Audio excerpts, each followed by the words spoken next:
The Echo Chamber, brought to you by the Holmes Report and produced by the international broadcast specialist Marketeers. And sponsored by March Communications, connecting innovation and people.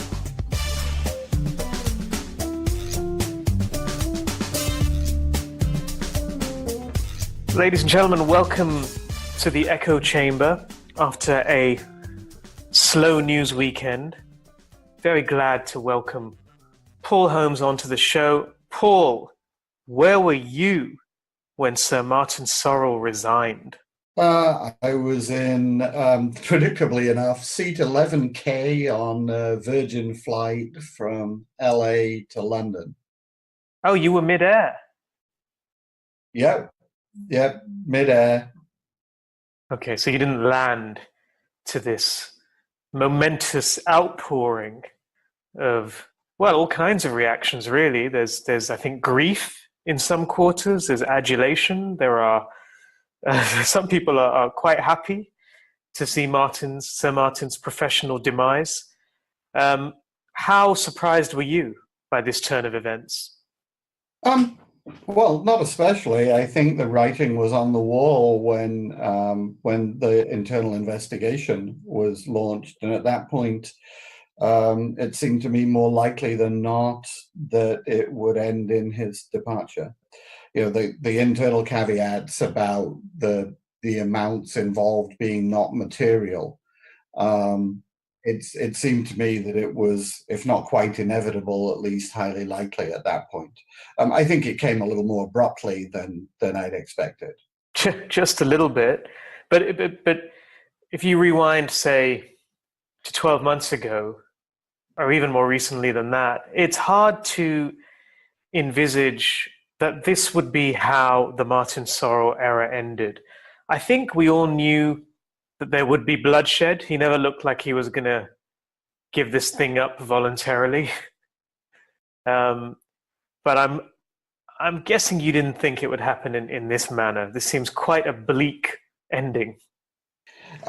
It does, but to a tenure that was not without sort of scandal and criticism. I mean, a lot of it revolving around his extravagant compensation package.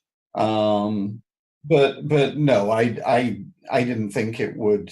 I didn't think it would blow up over something quite this obscure. Yes. And so, just like that, on a Saturday night, the Martin Sorrell era ends. 33 years at the helm of WPP, a period in which I think it's probably safe to say he changed the face of the agency industry.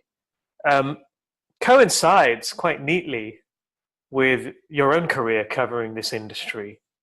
And I wondered, how do you see his impact in terms of what was the agency industry like before Martin Sorrell? Well, it's interesting because Martin is very much a product of sort of the industry as it was, right? The Saatchi and Saatchi era, particularly in sort of British advertising and public relations. But he has then gone on to completely eclipse and reshape the world that he came out of. As you say, I started writing about public relations in 85, which was the same year that Martin bought his controlling stake in wire and plastic products. You know, sort of the year that I moved to the US to start writing about the business. Martin bought JWT and Hill and Knowlton with it. It was his first foray into public relations. And you know, at that point, more or less triggered, I think, a sort of avalanche of PR agency acquisitions by giant holding companies, though it must be said that most of those acquisitions appeared to be accidental. In other words, when Martin bought JWT, he was buying JWT, and Hill and Alton just happened to come along. When he bought Bursa Marsteller a couple of years later, or rather when he bought Y&R a few years later, Bursa Marsteller and Cohen Wolf happened to come along. When he bought Maver, the firms at that time were called, I believe, Dudley Anderson, Yutzi, and Adams and Reinhardt. Wow. And they came along. So he became the biggest owner of PR agencies in the world, almost, it seemed, unintentionally. By accident. Yeah. That's an interesting observation, because it didn't really ever seem like his attention was that occupied by the performance of his public relations firms. Well, okay, so I think there are a couple of things to be said about that. I mean, I think once it became apparent that public relations was, a not unsubstantial part of the WPP story, he began to take an interest. But you could make a case that in the first sort of the first decade of his PR ownership, his modus operandi was something close to benign neglect, and not always benign. The Hill and Alton, that he acquired, for example, had been on an aggressive acquisition spree just before it was bought. It had bought Carl Bayer and Associates, which at the time was the third largest global PR firm. It had bought Gray and Company in Washington, D.C. And the latter acquisition in particular brought a lot of problems with it in terms of controversy. The CEO of Hill and Alton at the time, Bob Dylan Schneider, was a controversial figure. And I think many in the industry, and frankly, many at Hill and Alton, felt that Bob should have been removed or replaced much quicker than he was. And that was, interestingly enough, a pattern that followed on several occasions at WPP PR agencies, that sort of leaders who had become problematic were not replaced quickly. And given Martin's reputation for ruthlessness, it's sort of interesting to look at that. I mean, I'm never quite sure whether Martin is, in fact, sort of not quite as happy to confront underperforming CEOs as his reputation would suggest, or whether, in the case of the PR operations, he just didn't deem it important enough to intervene aggressively. Mm. Yeah, we actually had a comment in the reaction piece we posted yesterday, where the head of an ex-CEO of one of WPP's largest ad agencies basically said exactly what you've just said, that Martin would tolerate underperformers and would shrink away from direct confrontation. And I'd suggest it was also an approach that extended to his agency management. He seemed to love to collect agencies. I think he had, by the time he left, hundreds of them, and never really seemed to want to take any particular action on them. There were no real consequences if they didn't perform well until the last few months, it seems, when he started to merge a few of them. But your point, I think, is right. I think he was a lot less ruthless when it came to people than perhaps his reputation might suggest. Yeah, and I think, his attitude towards public relations was interesting. I mean, look, we had him come and speak at maybe our second or third Global PR Summit, and he was very knowledgeable and very smart about public relations and its potential and its shortcomings. I mean, he had an audience of PR people in the palm of his hand. An absolutely terrific session. He was an astute observer of the geopolitical landscape. I mean, to an extent that nobody else in that industry is. And in that respect, he's sort of irreplaceable. But I always got the feeling that the only part of the public relations industry that really sort of fascinated him was the sort of Washington public affairs business. And he was a serial acquirer of those kind of high-powered lobbying operations. Glover Park. Glover Park, Wexler Reynolds. QGA, was that? Well, my personal favorite, Black Manafort, Stone and Kelly, was acquired by Burson Marsteller. And then it was merged with a firm called Gold and Liebengood, which was another Washington, D.C. Lobbying firm. And then, in all honesty, I'm not entirely sure what happened. It became, I think, Black Kelly Scruggs. BKSH it became. Okay, I mean, there were a series of mergers, right? Because he'd also bought Timmons, he'd also bought Wexler Reynolds. Then all of that sort of merged together to become Prime Policy Group. I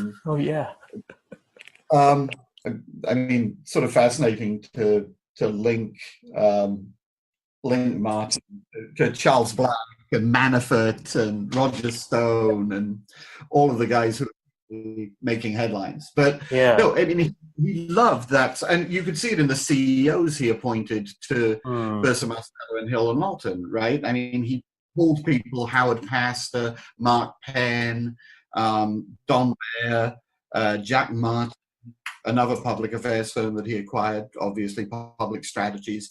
I mean, he loved to pull people out of that political world and put them in charge of giant PR agencies with, I think it's probably fair to say, mixed success. Right. But I think he was a little bit sort of enthralled by the Washington stuff. Right. And meanwhile, much of the growth we've seen from big agencies over the past decade appears to have been driven by consumer marketing budgets. Is it that simple an explanation in terms of why his big PR firms didn't perform that well, with the sort of the notable exception of Cohn & Wolfe, which is of course a consumer-focused firm? Yeah, I mean, I think if you were looking at the portfolio over the last 5 years, maybe 10 years, you'd have to say that it was over-indexed towards corporate and public affairs and underrepresented in consumer and digital and social. And the marketing side of our business was much faster to adapt to the sort of new rules than the corporate side, because marketers were much faster to adapt than corporate communications people. Yeah, indeed. It's interesting you mentioned that he was an astute observer of the public relations industry.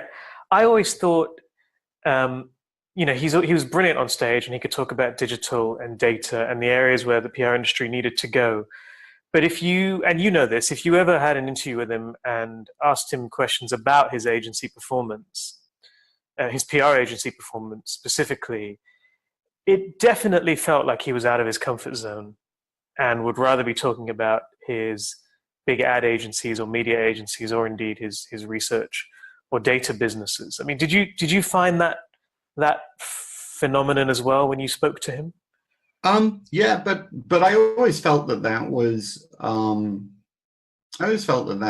a focus for Martin on sort of the big picture and events that were shaping. Well, so let's be clear about this, right? Martin was always much more intelligent the craft or the profession or the practice, Mm. right? I mean, Martin was essentially a numbers guy first and foremost, and so he was brilliant when you asked him about what, the various factors, whether they were, the emergence of data and analytics and big data, or the shift towards media buying driving everything. Then he was talking about, sort of how to build a corporate reputation or what made an outstanding brand. And I think that was reflected in his conversations about PR. He understood the forces that impacted business success in public relations. But I don't think, if you'd engaged him in a conversation, a sort of philosophical conversation, which, as you know, is really all I want to do, then that would have been a little unsatisfying. Yes, no doubt. But even when it came to the numbers regarding his PR firms, I found him, I wouldn't say evasive, but he did not enjoy being asked why they weren't growing, say, at the same rate as an Edelman or a Weber Shandwick. And understandably, because they weren't growing at the same rate as those firms. Right. I mean, again, I don't know whether that was, I mean, I don't know if that was unique to PR, right? If you'd asked him about underperforming ad agencies, I think he would have been equally reluctant to give a sort of candid assessment. Yeah. How did you find him to deal with? Because I always thought he was pretty much only the one person that I've come across in this industry where you really had to prepare, because he would know a lot more than you and was not afraid to let you know it. Often in a manner that could be construed as vindictive, or perhaps just cantankerous. It was an interesting experience dealing with Martin. I mean, the first thing to say was that compared to anybody else in his position, right? So compared to his counterparts and other holding companies and other agency groups, he was remarkably accessible. Yeah, right. No question. And he always had something to say. Yeah, which really, in this industry set him apart, because that's clearly not the case at some of WPP's competitors, where there are senior people who I haven't heard from in 30 years of writing about this business. And Martin was remarkably accessible and remarkably willing to comment on big picture in particular. But I think in that regard, he was I wouldn't say a dream to work for him, but it was a pleasure to have somebody like that in a position like that. Now, having said that, he could be prickly, right?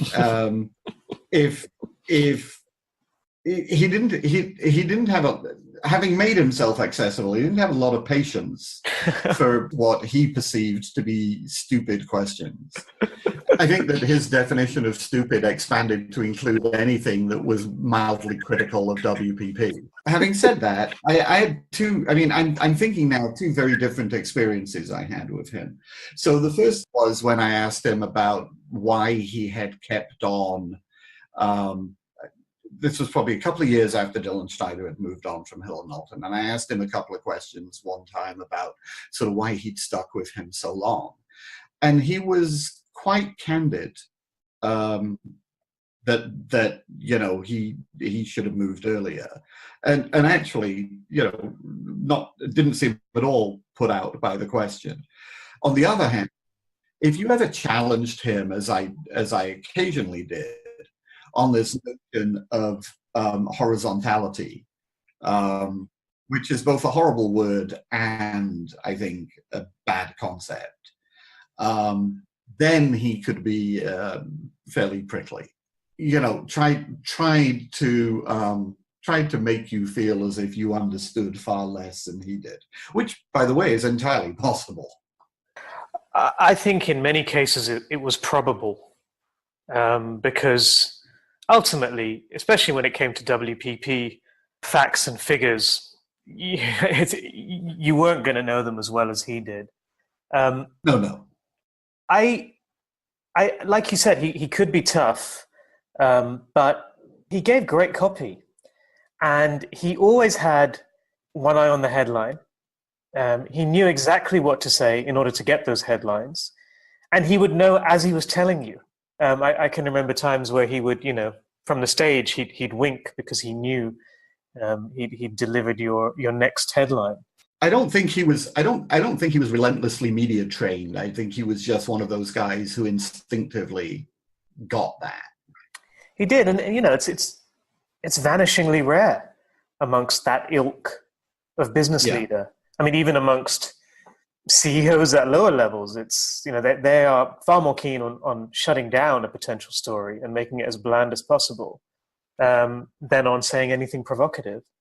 So it was a tough assignment, but you had to welcome it. And I would say, certainly for me, it made me a better journalist because you couldn't not be on your game and you had to prepare well. And, those are not bad things, really. Yes. No, I mean, for somebody with my propensity for winging it, Martin was always, a challenge.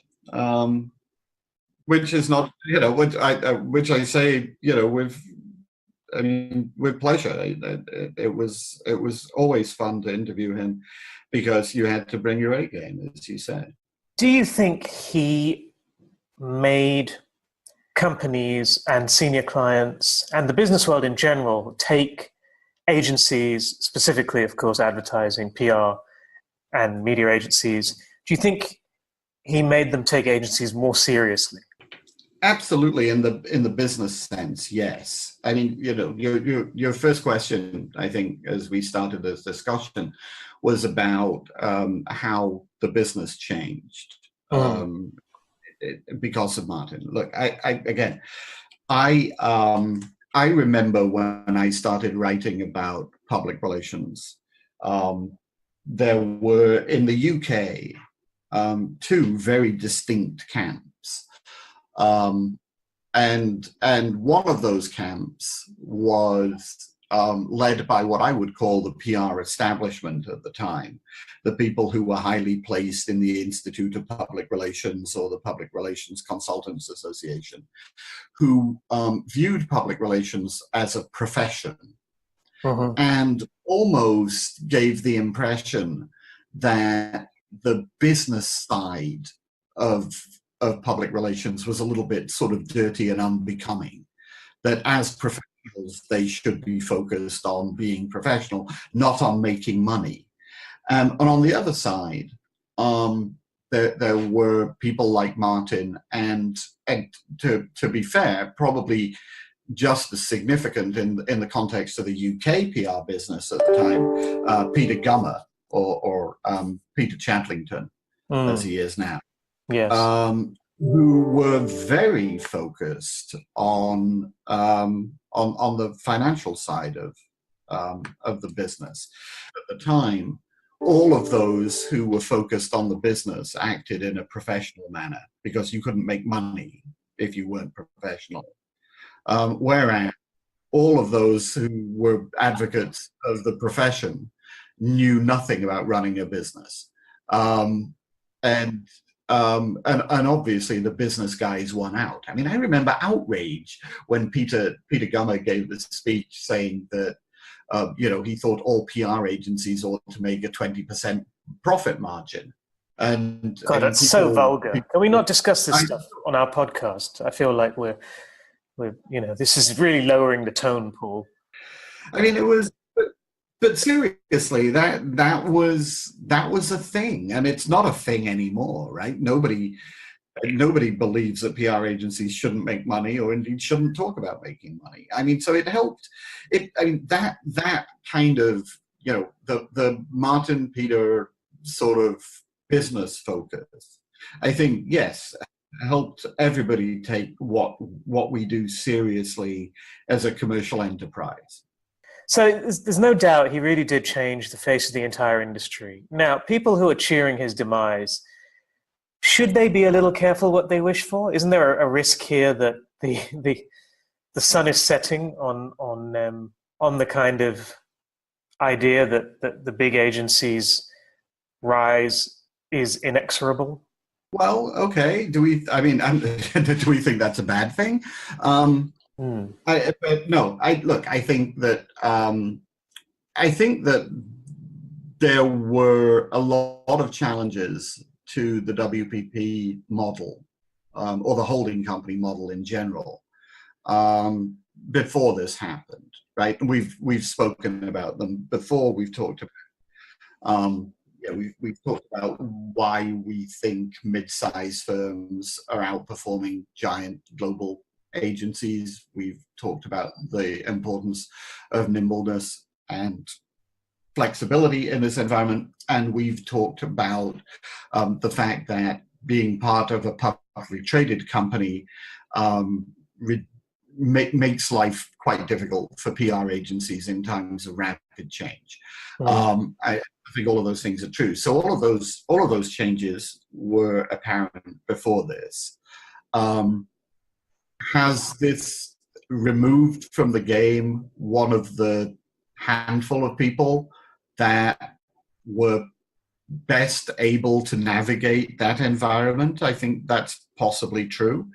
We haven't talked about this, but the lack of a clear succession plan at WPP is perhaps the most troubling aspect of all of this.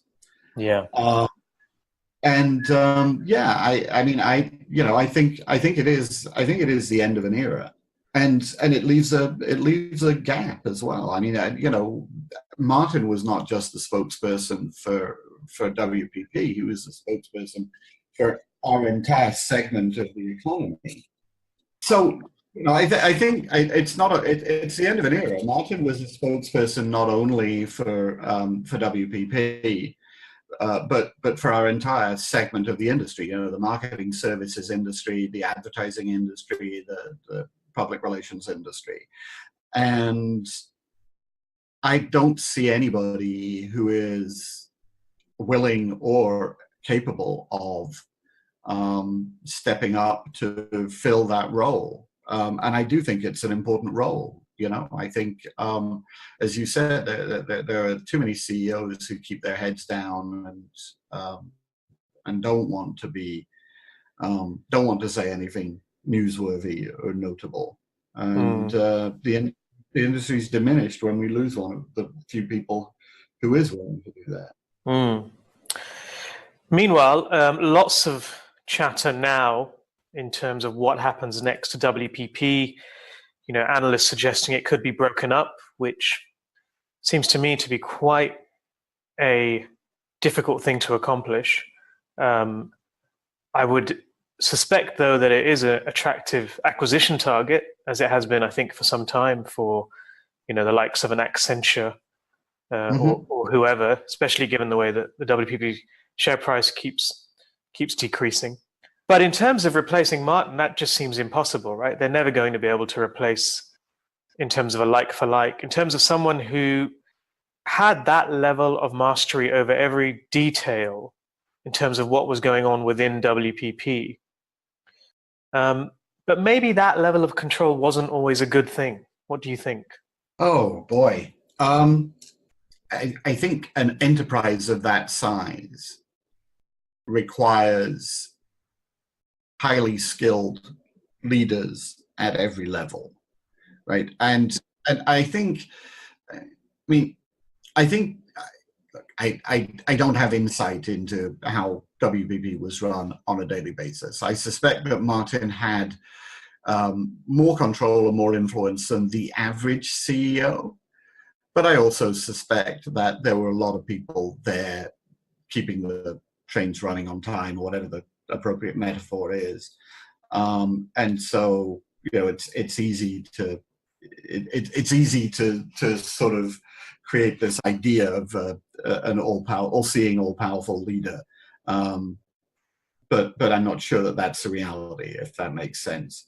But I do think it calls into question a lot of things about the future of that business. Certainly there are management consulting and other firms that have been circling our industry for a while that are going to take an interest in what's going on over there.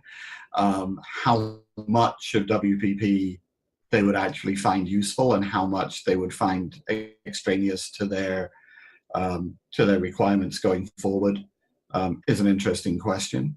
I think it's been quite clear from the sort of acquisitions that they've been making on a much smaller scale that the management consulting firms are most interested in sort of the data and analytics and digital and social side of our universe, and perhaps less interested in legacy businesses. It'll be very interesting to watch over the next 6 months how this plays out. And some of it will depend on who takes over and how committed they are to maintaining Martin's vision. Right, yeah. And I mean, do you see any implications? This is a relatively minor issue in the WPP world, but do you expect any implications for the Burson Cohen Wolf merger?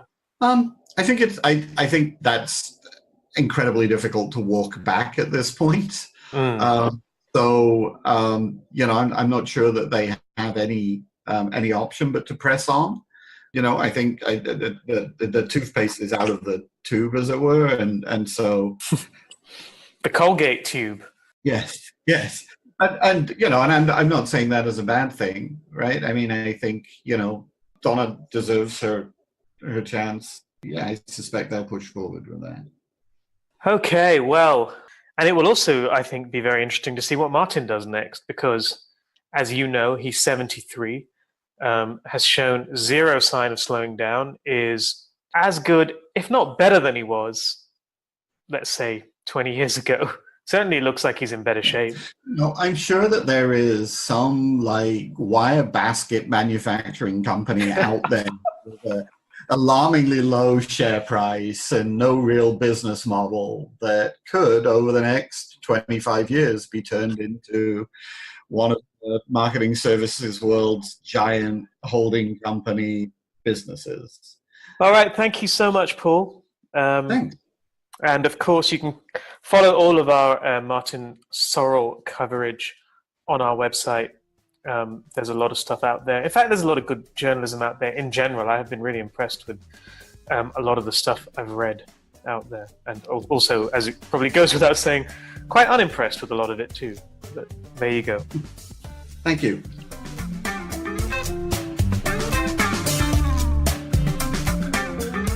You've been listening to The Echo Chamber. Brought to you by the Holmes Report and produced by Marketeers. Sponsored by March Communications, connecting innovation and people.